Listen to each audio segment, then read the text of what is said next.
जय दादी की। भक्तों, आप सभी का दादी सेना द्वारा आयोजित दादी महिमा के इस कार्यक्रम में स्वागत है। दादी जी से अगर सच्ची लगन लगा ली तो कुछ भी संभव है। दादी जी ने अगर आपकी सेवा स्वीकार कर ली तो कुछ भी संभव है। दादी जी ने अगर आपके सिर पर हाथ रख दिया तो कुछ भी संभव है। मैं संजय शर्मा कोलकाता से देश विदेश के दादी भक्तों की अनुभूतियों को आप सभी के बीच सुनाने के लिए आया हूं और आज मैं आपको एक दादी भक्त परिवार की आप बीती घटना सुनाने जा रहा हूं। श्री संजीव जी अग्रवाल, जो कि महाराष्ट्र के नागपुर शहर के निवासी हैं, उनके मन में दादी जी के प्रति अटूट भक्ति और विश्वास था। उनकी धर्मपत्नी रजनी जी इस बात को मानती थी कि अगर परिवार पर कोई भी संकट आएगा तो दादी जी हमेशा उनके साथ खड़ी है। और इसी भक्ति और विश्वास के कारण दादी जी ने उनका काम भी बनाया, उनके संकट को भी मिटाया। साल 2018 में संजीव जी की तबीयत अचानक खराब हो गई और धीरे धीरे बिगड़ती गई। डॉक्टर के पास इलाज के लिए उनको लेकर जाया गया। डॉक्टरों ने अलग अलग तरह से उनका इलाज किया। हर तरह की टेस्टिंग, हर तरह की दवाइयाँ इस्तेमाल की गई, लेकिन संजीव जी की हालत में कोई सुधार नजर नहीं आ रहा था। ऐसा लग रहा था जैसे दिन प्रतिदिन उनकी हालत और बिगड़ती जा रही है। संजीव जी अपने घर में एक लौते पुत्र थे। इसके लिए उनकी माँ एवं उनके पिताजी बहुत चिंतित हो गए। उनकी बिगड़ती हालत को देख करके वो दादी जी से प्रार्थना करने लगे, विनती करने लगे कि दादी इसका कोई उपाय निकाल कर दे।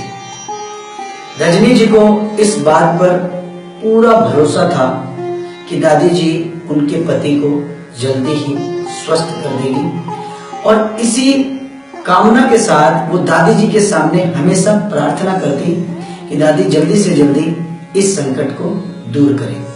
लेकिन संजीव जी की हालत में कोई सुधार नजर नहीं आ रहा था। संजीव जी ने अपनी पत्नी रजनी जी से कहा कि मेरी हालत देखते हुए मुझे ऐसा लग रहा है जैसे कि अब मेरा ठीक होना नामुमकिन है। रजनी जी ने जब उनकी बात सुनी तो उन्हें धीरज बंधाया और कहा कि दादी जी हमारे साथ हैं, आप विश्वास रखिए, दादी आपको जल्दी ही स्वस्थ कर देगी। विश्वास तो संजीव जी को भी दादी जी के प्रति अटूट था, लेकिन अपने घर वालों की परेशानी देखकर उनका मन काफी चिंतित था और वो दादी जी से प्रार्थना कर रहे थे कि दादी जल्दी से जल्दी इस संकट को दूर करें जिसके कारण परिवार चिंतित है। और इसी चिंता के कारण उन्हें रात रात भर नींद नहीं आती थी। उस दिन रजनी जी के समझाने के बाद संजीव जी बिस्तर पर लेटे लेटे यही चिंता कर रहे थे कि तभी अचानक उनकी आंख लग गई और आंख लगने के बाद उन्हें दादी जी का दर्शाव हुआ। दादी ने कहा, बेटा तू चिंता मत कर, मैं तेरी तकलीफ मिटाने के लिए आई हूँ। अभी तक जितना तूने कष्ट पाना था पा लिया, लेकिन अब तुम्हारी सारी तकलीफें अपने आप धीरे धीरे दूर हो जाएगी। संजीव जी की आंख खुल गई। दादी जी का ऐसा आदेश और साक्षात्कार पाकर संजीव जी मन ही मन प्रसन्न हो गए और सुबह उठकर उन्होंने अपनी सारी बात अपनी पत्नी रजनी जी को बताई। रजनी जी ने ये बात सुनकर उन्हें ये विश्वास दिलाया कि अब चिंता की कोई बात नहीं है, दादी जी आपके संकट जल्दी ही दूर कर देगी।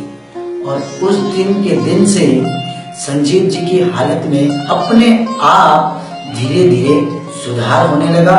पूरा परिवार ये देखकर आश्चर्यचकित हो गया कि अचानक इतनी जल्दी संजीव जी की हालत कैसे सुधरने लगी। दादी जी की इस कृपा से संजीव जी और रजनी जी का पूरा परिवार दादी जी के प्रति समर्पित हो गया।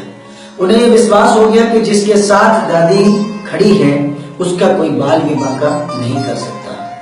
इसीलिए दादी अपने भक्तों का साथ हमेशा देती है, बस केवल हमें श्रद्धा और भक्ति से उनका नाम सुमिरन करना है। भक्तों का विश्वास ही उन्हें दादी जी के करीब लेकर के आता है, और जिनको विश्वास होता है वो हमेशा अपने हृदय से दादी जी के लिए यही कहते हैं कि ओ पालनहारी, ओ मैया प्यारी, तुमरे बिन हमरा कोई नहीं, जो हमरी उलझन सुलझाओ मैया, ये हमरी उलझन सुलझाओ मैया, तुमरे बिन हमरा कोई नहीं, तुमरे बिन हमरा कोई नहीं।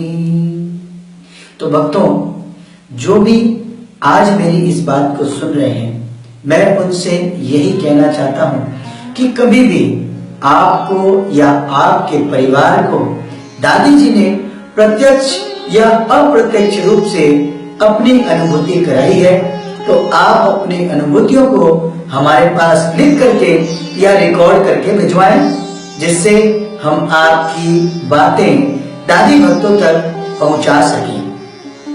इसी बात के साथ मैं आज अपनी बात को यहीं पर विराम देता हूं। अगले रविवार प्रातः 11 बजे फिर से दादी महिमा के माध्यम से दादी भक्तों की अनुभूतियां आपको सुनाने के लिए आऊंगा। और जाते जाते एक बार फिर से वही कहता हूं कि जगा लो ऐसी भक्ति की प्यास, ये दादी जी रखे आपको अपने पास। तब तक के लिए जय दादी।